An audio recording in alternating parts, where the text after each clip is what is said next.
Wherever you go, whatever you do, throw a little at it. Omax, Vest and Briefs.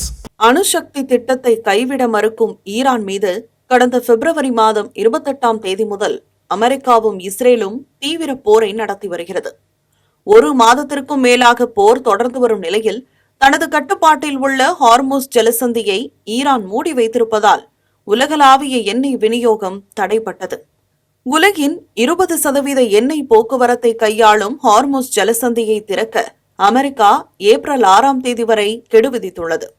இந்நிலையில் ராஜதந்திர பேச்சுவார்த்தைகளில் முன்னேற்றத்துக்கான அறிகுறிகள் எதுவும் இல்லாத நிலையில் பேச்சுவார்த்தைகள் தோல்வியடைந்தால் ஈரானின் அனைத்து மின் உற்பத்தி நிலையங்கள், எண்ணெய் கிணறுகள் மற்றும் கார்க் தீவு மற்றும் அனைத்து கடல் நீர் சுத்திகரிப்பு நிலையங்களையும் வெடிவைத்து முற்றிலுமாக தகர்க்கப்படும் என்றும் ஹார்முஸ் ஜலசந்தியை ஈரானின் கட்டுப்பாட்டிலேயே விட்டுவிடுவதாகவும் அதிபர் டிரம்ப் கூறியுள்ளார். ஹார்முஸ் ஜலசந்தியில் பாதுகாப்பான கப்பல் போக்குவரத்துக்கான நிரந்தர தீர்வை கண்டுபிடிக்காமலேயே ஈரான் போரை அமெரிக்கா கைவிடக்கூடும் என்பதையே டிரம்பின் இந்த கருத்துக்கள் வெளிக்காட்டுகின்றன.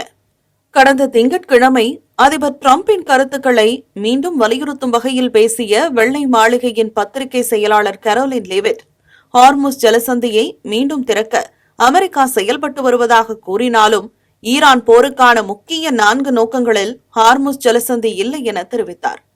ஹார்முஸ் ஜலசந்தி அமெரிக்காவை விட ஐரோப்பா மற்றும் ஆசியாவுக்கான தேவைக்கே பயன்படுகிறது என்பதால்தான் டிரம்ப் அதை போர் நோக்கமாக கொள்ளவில்லை என்று கூறப்படுகிறது. இதனாலேயே ஈரானுடனான போருக்கான செலவை அரபு நாடுகள் ஏற்க வேண்டும் என்று வலியுறுத்துவதில் அதிபர் டிரம்ப் ஆர்வம் காட்டுவார் என்றும் கரோலின் லீவிட் குறிப்பிட்டிருந்தார். இதற்கிடையே ஹார்முஸ் ஜலசந்தி வழியே செல்லும் கப்பல்களுக்கு சுங்க கட்டணம் வசூலிக்கும் திட்டத்திற்கு ஈரானின் நாடாளுமன்ற பாதுகாப்பு ஆணையம் ஒப்புதல் அளித்துள்ளது.